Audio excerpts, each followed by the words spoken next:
What is up, everyone? Welcome back to another video. So I normally, if you follow my channel at all, you understand normally I do not make these type of videos, and literally I'm just pulling up to a place to try to go do some fishing. But you know that I normally don't make these type of videos. I do some type of rant or something like that. But this one is just is getting to be a lot to keep reading and keep seeing about. So I felt like I got to make a video. I'm gonna try to keep it as short as I can. But a lot of times we talk about growing a sport. A lot of times we talk about the problems within the sport. A lot of times we talk about, and this is a bass fishing video. Let me just throw that out. There's bass fishing video.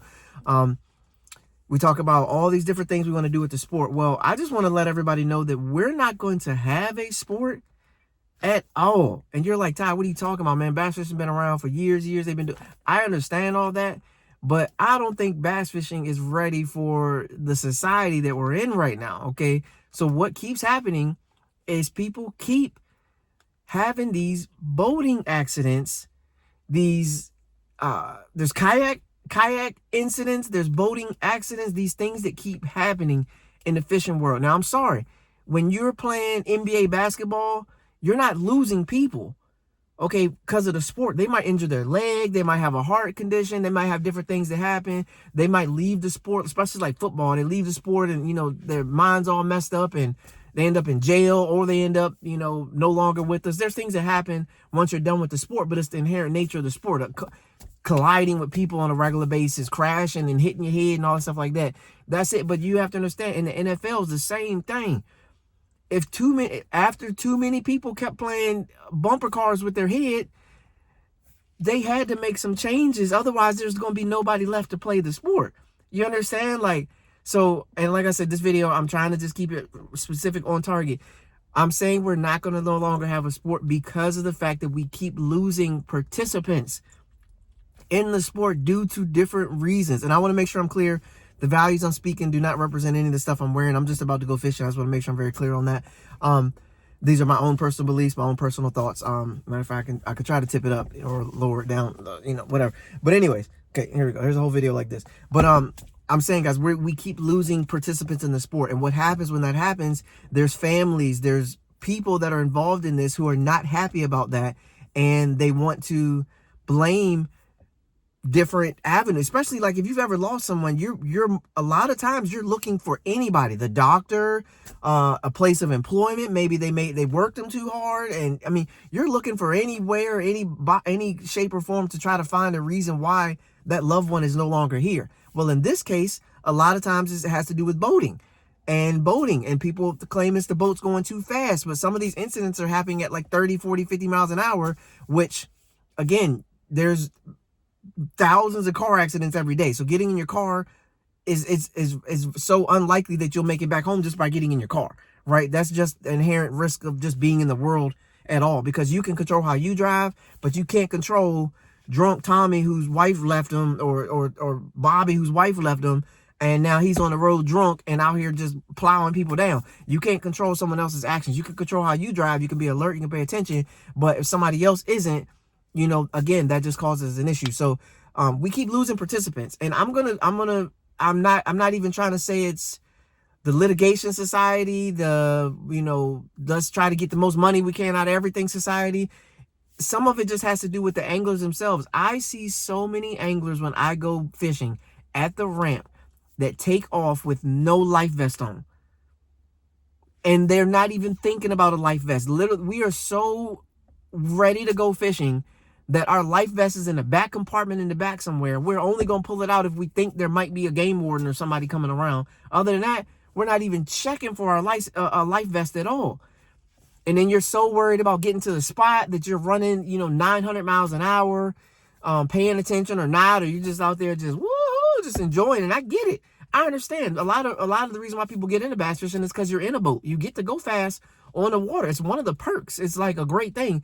But to do that, there comes with a certain level of responsibility you have to have. You can't go wide open in a very dangerous area, hit something, flip out the boat, don't have your life vest on.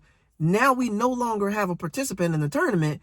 Now there's a family that's upset that wants to blame the tournament organization for someone else that made a bad decision by trying to run somewhere they shouldn't have ran, at a speed they shouldn't have been running, or in conditions they shouldn't have been running in.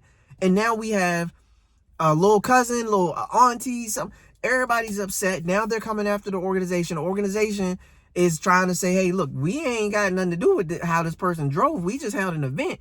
If you notice, there's and to add some specifics to this, there was a boating accident I just learned about that was this past weekend where we lost another angler. There was a whole state decided to cancel like 2 charity tournaments that they've been having for years due to too many incidents happen, and they don't want their name on an incident report or on a lawsuit report because somebody gets in this tournament and decides not to do the right thing, and we lose another angler or another participant. So they said, hey, let's cancel the whole trail.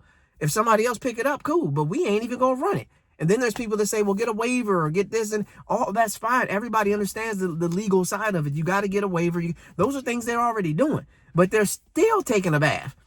Okay, there's people still going down because, again, a good lawyer, a lot of times shred that waiver up, man. That ain't nothing to a good. I mean, they're getting people off for murder, man. They got the murder weapon in their hand when they get caught, and they still getting off. So you not like, again, the society, as people get better at their jobs, as people learn more loopholes, resources, things like that, man. I'm telling you. So I made this video just to say, ultimately, the whole thing I'm saying is that we have to take care of this thing that we have as far as it comes to fishing. So safe driving, being aware, being alert on the water, paying attention to your surroundings, having your life vest on while you're running the big motor. Have your life vest on. Be alert. If you're fishing in a little area that people like to run through, you might got to pay attention a little bit more now because somebody might be running and not paying attention. So you could jump off the boat with your vest on, if you know what I'm saying, or hop down, start it up, and get out the way. Got to be paying attention, like just a little bit more. You know, all these anglers, they pull up and get in spots and they want to get to arguing and stuff like that. One of them at some point is going to lead to somebody ending up in the drink. And that somebody may or may not can swim, or they may hit their head on the way down or something like that. You never know, man. It's getting like we're pushing it, and it's going to end up where we don't have no tournaments to fish. So I wanted to make this video more so as just a caution. Like, we love fishing. We all love getting out in tournaments. That tournament morning takeoff, the anthem being played, everybody out there, you know, just vibing, talking, connecting, meeting new people.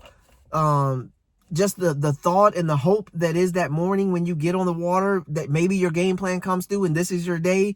Maybe it doesn't, but you know, just that thought, that idea, the chance of going out and catching a personal best bass. If we want that feeling to continue, we gotta make sure we're doing those things, being alert, life vest, paying attention to our surroundings, monitoring our speed, not doing crazy things just to try to get to a spot or to get you know, cutting it so close to get back to the weigh-in to where we got to go 90 miles an hour and possibly cause, you know, an older gentleman who's sitting on the side to flip his little boat because we're going so fast beyond a good normal safe speed. Like, there has to be a way that we can kind of make this work so we can keep the sport that we want. If we wouldn't be the first sport or activity or event that got run out of the town by lawsuits because you can't sustain. You can't get sued for $5 million when you're already close on the budget. You can't, because then you got to pay for a lawyer to fight it, which means now you understand what I'm saying? I saw a case the other day where a lady got off with like time served and like 3 years of probation for a murder that she admitted that she did and got convicted for. But she got time served in like 3 years of probation and something else she had to do. But the guy said, yeah, she still owes me legal fees. And her legal fees for her to get off on murder was $536,000. Of course, I watch true crime podcasts, so I'll be tuning in all kinds of stuff. But $536,000 in legal fees. If you got a tournament trail that's already struggling and trying to rob Peter to pay Paul anyway, $536,000 legal fees mean we ain't gonna have no trail. Next season, boys, it's going to be, hey, you know what I'm saying? Somebody going to have to pick up the trail because we can't sustain no more. So all I'm asking, and I'm not even asking, I'm just saying, and then you do what you're going to do because we all grown. But I'm suggesting that we take care of what we have so we can continue to fish. We cannot continue to lose participants. And I said that with a smile, but I'm like frustrated. It's a frustrated smile. Is that a thing? I think it is, because it is happening right now. We have to take care of it. We cannot continue to lose participants. We're talking about somebody's aunt, uncle, cousin, brother, We can't lose participants because of boating things, because of not wearing your life vest, because of not paying attention while you're driving, because of trying to check the tide chart on your phone and then running over somebody. You can't do that. We cannot do that. Pleasure boating, we cannot lose participants, because we cannot lose humans in the earth because of things that are controllable. You can control your speed. You can control whether you put your life vest on. Okay? You can't control whether this guy over here does it, but you can also pay attention to see that he's running a little array and be like, okay, hey guys, we got to get out of here, man. This something ain't going right. Okay? Or, I mean, oh, got to fish, I got to catch, oh man, I got to get back. That's fine. We all get into the mode where we got to catch fish.